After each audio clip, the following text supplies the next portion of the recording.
قدیم یونان کی دھرتی پر جہاں سمندر نیلا تھا، پہاڑ خاموش تھے اور انسان پہلی بار سوچنے لگا تھا کہ میں کون ہوں، یہ دنیا کیوں ہے، وہیں ایک نوجوان مفکر نے اپنے استاد کی راہوں سے آگے بڑھنے کا فیصلہ کیا۔ وہ تھا انکسیمینڈر، مائلیٹس کا فلسفی، سائنسدان اور وہ شخص جس نے عقل کی مشال تھام کر کائنات کے اندھیروں میں جھانکنے کی ہمت کی۔ انکسیمینڈر 6 صدی قبل مسیح میں پیدا ہوا۔ اس کا شہر مائلیٹس اس وقت یونانی تہذیب کا دل سمجھا جاتا تھا، علم، تجارت اور سمندری سفر کا مرکز۔ یہ وہ زمانہ تھا جب انسان آسمان کو دیوتاؤں کا مسکن سمجھتا تھا اور ہر قدرتی مظہر کو خدائی طاقتوں سے جوڑتا تھا۔ لیکن انکسیمینڈر نے کہا، کائنات دیوتاؤں کی نہیں، فطرت کے قوانین کی تابع ہے۔ یہ جملہ اپنے وقت میں بغاوت کے مترادف تھا۔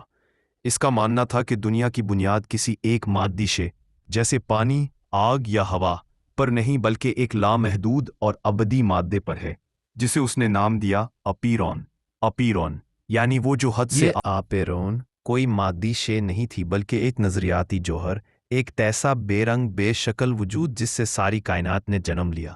انکسیمینڈر نے کہا کہ جب آپیرون اپنی اندرونی قوت سے متحرک ہوتا ہے تو متضاد عناصر، گرم و سرد، خشک و تر، پیدا ہوتے ہیں اور انہی سے زمین، آسمان، پانی اور آگ وجود میں آتے ہیں۔ جب یہ توازن ٹوٹتا ہے تو ایک شے فنا ہوتی ہے اور دوسری جنم لیتی ہے، یعنی کائنات مسلسل پیدا ہونے اور فنا ہونے کے ابدی دائرے میں گھوم رہی ہے۔ یہ بات اس زمانے کے لیے ناقابل تصور تھی۔ اس نے آسمانی اجسام کے بارے میں حیرت انگیز مشاہدے کیے۔ وہ کہتا تھا کہ زمین خلا میں معلق ہے، کسی سہارے پر نہیں ٹکی۔ یہ نظریہ اس وقت کے لیے بالکل نیا اور چونکا دینے والا تھا، کیونکہ لوگ سمجھتے تھے کہ زمین کسی دیوتا یا جانور کی پشت پر قائم ہے۔ انکسیمینڈر نے فلکی دائرے کا تصور دیا کہ سورج، چاند اور ستارے مخصوص دائرہ نما راستوں پر حرکت کرتے ہیں۔ یہی خیال بعد میں ارسطو، ٹالمی اور کوپرنکس جیسے مفکرین کے نظام کائنات کی بنیاد بنا۔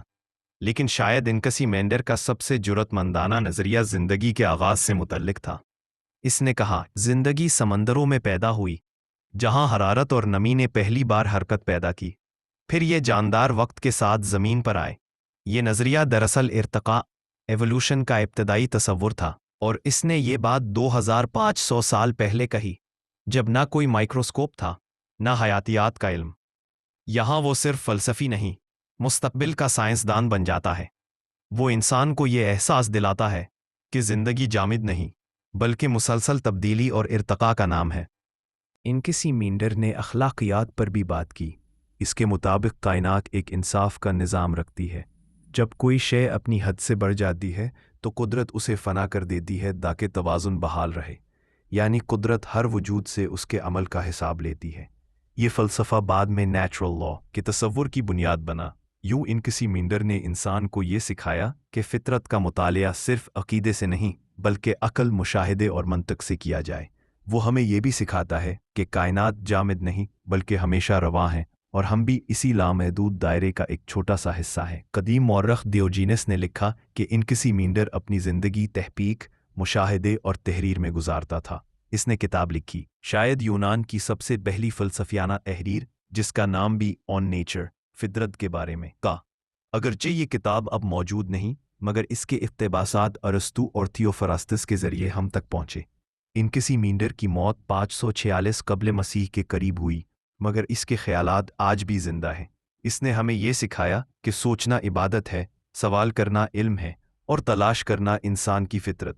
جب ہم عاصم ہیں اور سوچتے ہیں کہ یہ سب کیسے ہے، تو دراصل ہم انکسیمینڈر کے شاگرد بن جاتے ہیں، کیونکہ وہی تھا جس نے سب سے پہلے یہ سوال پوچھا تھا، کائنات کہاں سے آئی اور یہ کب ختم ہوگی؟ انکسیمینڈر ہمیں یاد دلاتا ہے کہ دنیا کا ہر راز اس دماغ کے سامنے کھلتا ہے جو خوف کے بجائے تجسس سے سوال کرتا ہے۔